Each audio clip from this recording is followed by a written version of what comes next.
Welcome YouTubers, Law and Smoke, Professor Walker.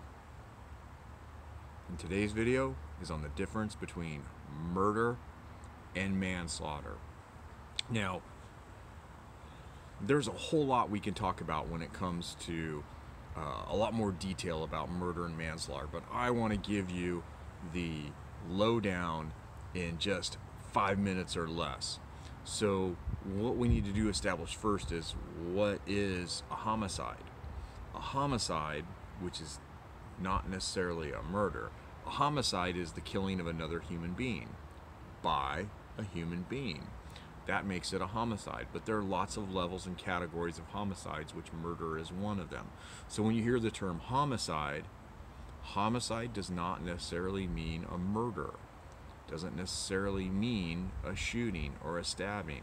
There are several other categories of killings that can fall under homicide. Now, every state is going to be slightly different in how their laws are written and what defines each crime, but generally speaking, you're going to have a first-degree murder, a second-degree murder, manslaughter, and manslaughter is going to be divided up between a voluntary manslaughter and involuntary manslaughter, and your state may have a separate manslaughter for vehicular manslaughter. So that's normally the way homicide laws are divided up.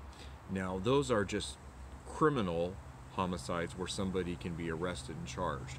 We also have a couple types of homicide where someone isn't arrested, and that's like a lawful homicides. Those are justifiable, excusable homicides, and those are things like a police officer who shoots and kills an armed suspect committing a robbery, and that person points the gun at the officer. Or if somebody breaks into your house, they're threatening you with a weapon, you get your own gun, knife, the hammer, you fight that person off, and that person ends up dying. Those type of homicides, or even a state executioner, those are excusable homicides and lawful homicides, and no one is going to be arrested if that's the case.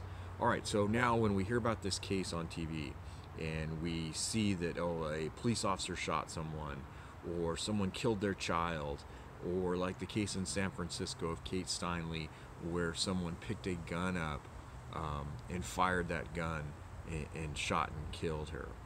Well, why aren't they charged with murder? Or why are they charged with manslaughter? What makes that up? Why do we decide to do one or the other?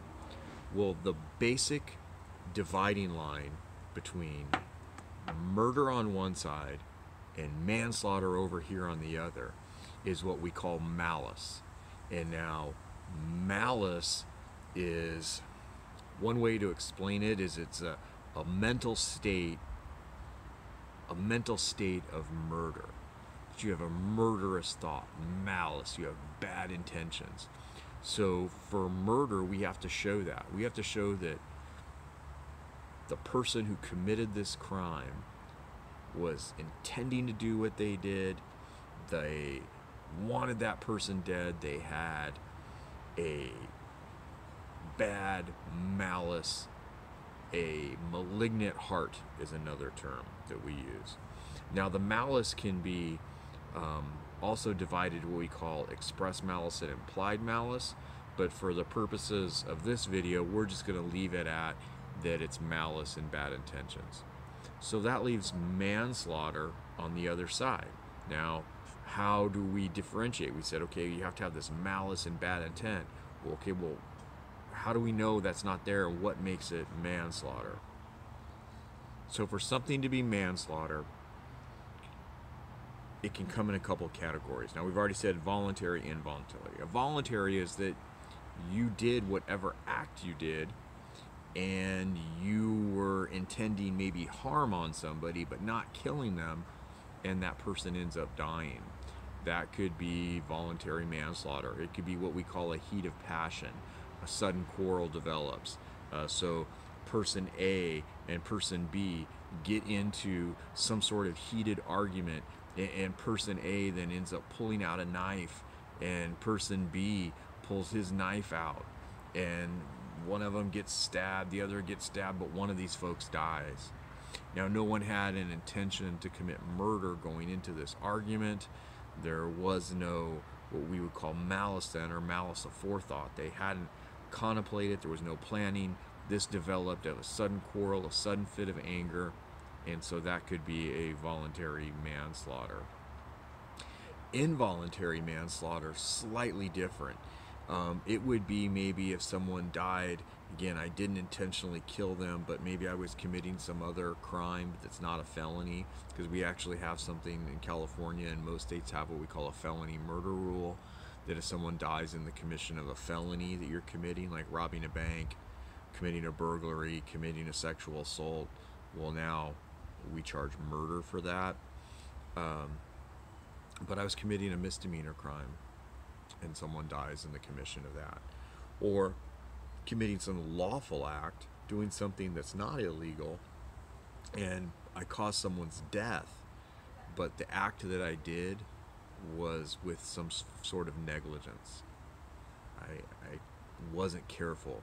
I wasn't circumspect. So that's it, the difference. I went a little over 5 minutes, so I want to go ahead and wrap it up and end it now. But the fundamental thing to remember is murder requires malice, aforethought, a malignant heart, evil design, some sort of thing that tells you this was an intentional act, and an act where death, the person's death, was the intent of the suspect. Manslaughter, malice isn't there. And that's it. So, Law and Smoke, go ahead, subscribe to my channel, and catch the next video. Till next time.